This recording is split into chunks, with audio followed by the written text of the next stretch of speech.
Krisis pangan dengan cepat menjadi bagian dari realitas dunia sehingga lonjakan harga pangan tidak dapat dihindari. Laju inflasi di dalam negeri diperkirakan sedikit melandai pada Januari 2024 dibandingkan dengan posisi pada akhir 2023. Inflasi pada Januari 2024 mencapai 0,29% secara bulanan month to month atau MTM, lebih rendah dari 0,41% MTM pada Desember 2023.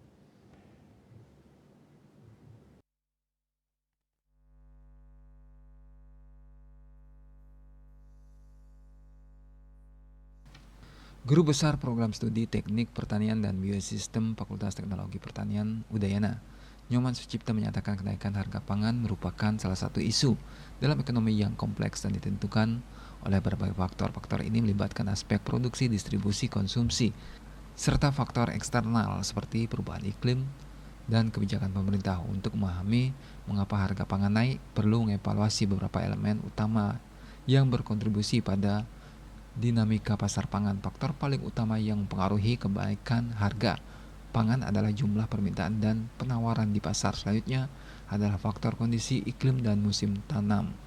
Meskipun sebagian besar bahan pangan diproduksi sepanjang tahun, namun ada beberapa komoditi yang memerlukan waktu khusus untuk produksinya. Bali Pos melaporkan.